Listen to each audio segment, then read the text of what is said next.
Today we'll discuss AC generator, AC motor and back EMF. AC generator. Definition. It is a device which converts mechanical energy into electrical energy. Working principle. It works on the principle of Faraday's law of electromagnetic induction. The changing magnetic flux induces an EMF in the coil, which is directly proportional to the rate of change of magnetic flux. Here, this coil rotates in the magnetic field of permanent magnet, and due to the change in magnetic flux through this coil, EMF is induced in this coil and hence current is induced in this coil, and this induced EMF is directly proportional to the rate of change of magnetic flux. Construction of alternating current generator. Alternating current generator is consisted of armature, field magnets, rings A1 and A2, brushes B1 and B2. Armature. It is a coil of large number of turns of copper wire wound over an iron core. We use iron core because iron has high permeability. The coil is rotated about its axis. Field magnets. North and south are the pole pieces of a strong magnet in which the coil is rotated. The axis of the coil is perpendicular to the magnetic field. Rings A1 and A2, also called slip rings. These are the two hollow metallic rings which are connected to the ends of the coil. These rings rotate with the rotation of coil. Brushes B1 and B2. These are the two metal plates or carbon rods. They are fixed and kept in contact with A1 and A2. The purpose of the brushes is to pass current from the armature to the external load resistance. Working of AC generator. Suppose that the plane of the coil is such that its axis is perpendicular to the magnetic field. As the coil is rotated clockwise, the side CD of the coil moves upward and the other side EF moves downward. The flux in the coil changes. Due to the change in flux, the current is induced. The direction of the current in the side CD will be outward according to Fleming's left-hand rule.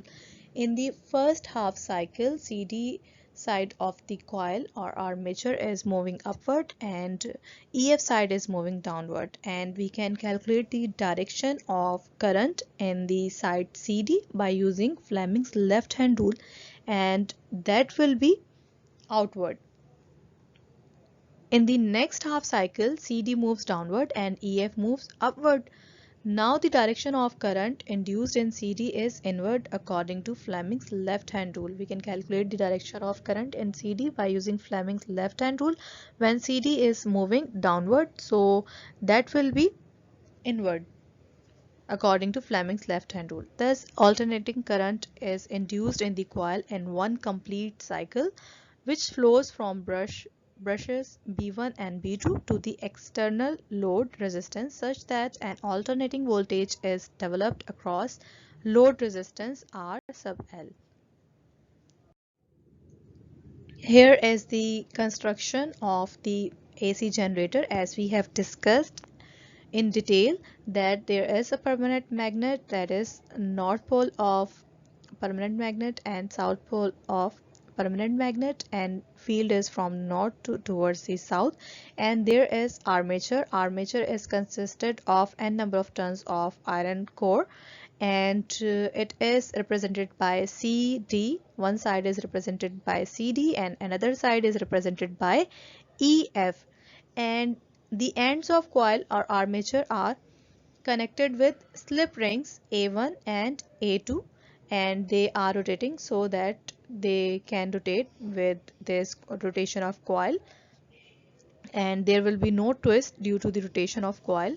And the slip rings are connected with brushes, carbon brushes B1 and B2, and these carbon brushes are fixed with the slip rings, and they are connected with the external load circuit, or you can connect here a galvanometer or any load circuit, a lamp, anything to show the EMF, to observe the EMF. and the axis of rotation is clockwise.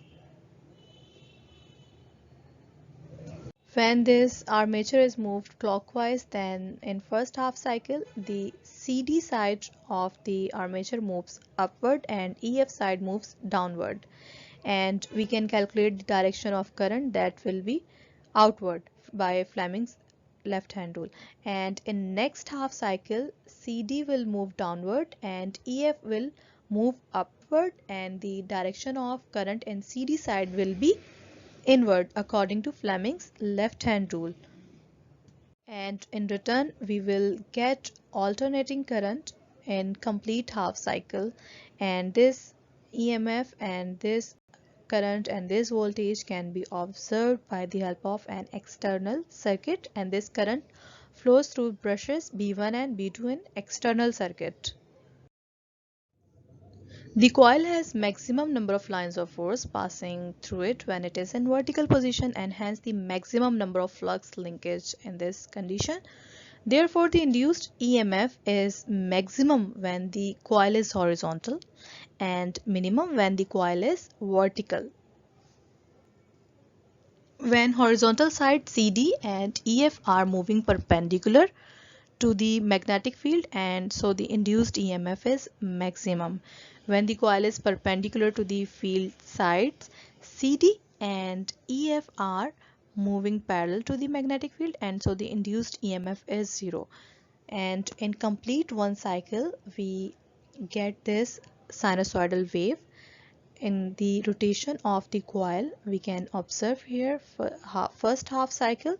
In first half cycle, we get this 180 degree, and in next half cycle, when EF is upward and CD is downward, we get another half cycle, and by this we get alternating voltage in output.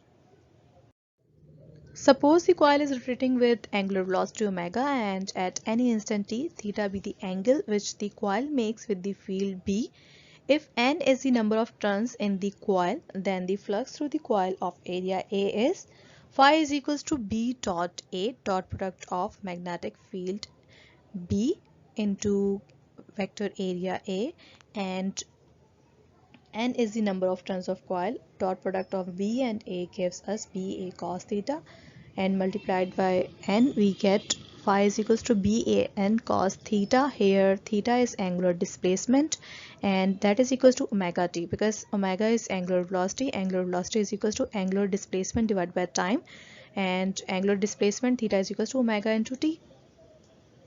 The induced EMF is rate of change of magnetic flux is equals to induced EMF. Induced EMF is equals to minus delta phi divided by delta t. Here putting the value of phi, we get EMF induced. EMF is equals to minus delta NAB cos omega t divided by delta t. NAB is constant, taking it as common, we get phi is equals to minus NAB limit delta t is equals to 0. Delta t tends to 0, we get delta cos omega t divided by delta t. It is delta cos omega t divided by delta t, and its derivative is equals to minus omega sin omega t, because derivative of cos omega t is minus sin omega t and derivative of angle omega t is omega. You can remember this formula as derivative of cos omega t is minus omega sin omega t. Minus into minus is equals to plus, and we get EMF, induced EMF is equals to NAB omega sin omega t. For maximum value of induced EMF, sin omega t is equals to 1, and we get maximum EMF, induced EMF is equals to NAB omega. When sin omega t is equals to 1, we get maximum EMF. So putting maximum EMF instead of NAB omega in this equation, we get EMF, induced EMF is equals to maximum induced EMF sin omega t. and here omega is equals to 2 pi f, and we get induced EMF is equals to maximum induced EMF into sine 2 pi f t. AC motor. AC motor. An AC motor converts electric energy into mechanical energy. Construction and working of AC motor. An AC motor has two basic electrical parts, a stator and a rotor. Here are two parts of AC motor. One part is stator, that is stationary part, and another part is rotor, that is rotating part. Stator is made up of individual electromagnets and they combine to form a hollow cylinder. We apply three-phase input to the stator winding and then we have a rotating magnetic field to the stator, because we know that when current flows through the coil then there must be a magnetic field. Here we are applying three-phase input, that's why we have rotating magnetic field. And there is a rotor. Rotor is located inside the stator. Rotor consists of coils wound on a laminated iron armature mounted on an axle. The rotor coils are not connected to the external power supply. And now we can observe the principle of AC motor. When two poles of stator are north pole, then the south pole of the rotor is attracted towards the north poles of the stator, and the north pole of the rotor is attracted towards the two south poles of the stator. At time t2, when the polarity of the stator poles is changed, then it forces the rotor to rotate 60 degrees to line up with the stator poles. And at time t3, the polarity of the stator poles is changed, so the rotor is further rotated 60 degrees to line up with the stator poles. And at time t4, the rotor further rotates 60 degrees because the polarity of the poles of stator is changing continuously due to three-phase input, and we have a rotating rotor inside the stator and it is not connected with any circuit. It is inside the stator and rotating due to this phenomena. As the magnetic field of the stator rotates, the rotor is also forced to rotate with it. So this is the phenomena of AC motor. And in return we get a rotating rotor inside the stator, stationary stator. This reading material is given for your help. You can read it for further understanding of the topic. Back EMF. When a coil of electric motor rotates in a magnetic field by applying it with a battery of potential difference V, an induced EMF is produced. This induced EMF is produced in such a direction so as to oppose the voltage V of battery, which is known as back EMF. As we have already discussed that when a coil is connected with a battery of potential difference V, then current flows through that coil, and if that coil is placed in a magnetic field, so due to the current flowing through the coil, magnetic field will be generated and the magnetic field of the coil will interact with the magnetic field of the permanent magnet or electromagnet. So the torque will be generated in the coil and there will be induced EMF produced in the coil. And that induced EMF produced in the coil will be in a direction to oppose the voltage V of battery, and that induced EMF is known as back EMF. because it opposes and it is in the direction to oppose the applied voltage of the battery. And we know that applied voltage of the battery is equals to EMF plus IR,